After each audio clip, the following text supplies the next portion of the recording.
Madam గారు చెప్పినట్టు నేను ఇందాక ఒక మాట అనుకున్నా, సడన్గా మర్చిపోయాను. ప్రైవేట్ పాఠశాలలో డబ్బిచ్చి ఏర్పరచుకున్న బంధం అది. వాళ్ళు మనం ఫీజు ఇస్తాం, వాళ్ళు మనకి ఏం చేస్తారంటే రెస్పాన్సిబిలిటీగా దగ్గరుండి చదివిస్తారు. కానీ ఇక్కడ మీరు ఏమి ఇవ్వరు, కానీ మీ తల్లిదండ్రుల కన్నా ఎక్కువ చూసుకుంటారు వాళ్ళు మిమ్మల్ని.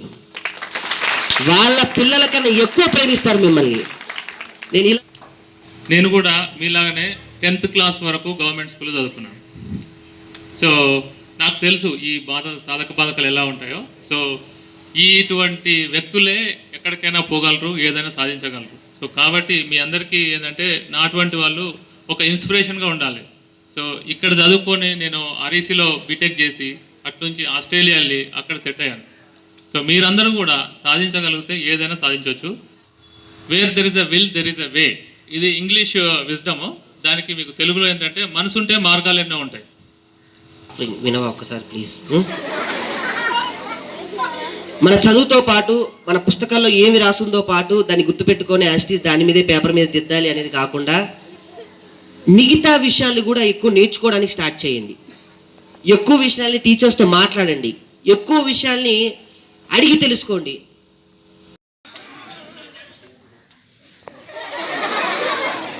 So anyhow thank you very much.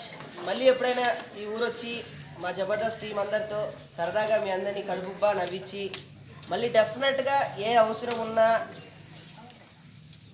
ఉంటే అవసరాలు ఉంటాయి ప్రతిసారి, కానీ ఎప్పుడు ఏ అవసరం ఉన్నా ఈ పాఠశాలకి పూర్తిగా నా సహకారం కూడా ఉంటుందని మనస్ఫూర్తిగా తెలియజేస్తున్నాను.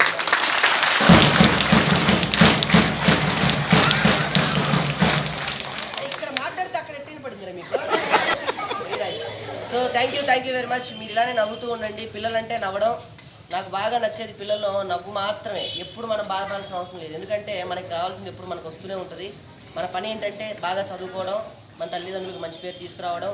అంతకన్నా ముఖ్యమైన పని ఏంటంటే మనకి చదువు చెప్పిన ఏదో రోజు మా టీచర్ ఎప్పుడు నేను ఫోన్ చేస్తే అంటది, చాలరా మా స్కూల్ నుంచి నువ్వు ఒక్కడి టీవీలో కనిపించావు, సెలబ్రిటీ, ఇన్ని దేశాలు తిరుగుతున్నావు, చాలా ఆనందంగా ఉంది, ఇప్పటికే ఉంటుంది ఆవిడ. సో ఏదో రోజు మీరు కూడా ఎక్కడైనా కనపడ్డప్పుడు మీ టీచర్ నా స్టూడెంట్ అనే చెప్పుకునే స్థాయికి వెళ్ళాల్సిందిగా మనస్ఫూర్తిగా కోరుకుంటూ థ్యాంక్ యూ వెరీ మచ్.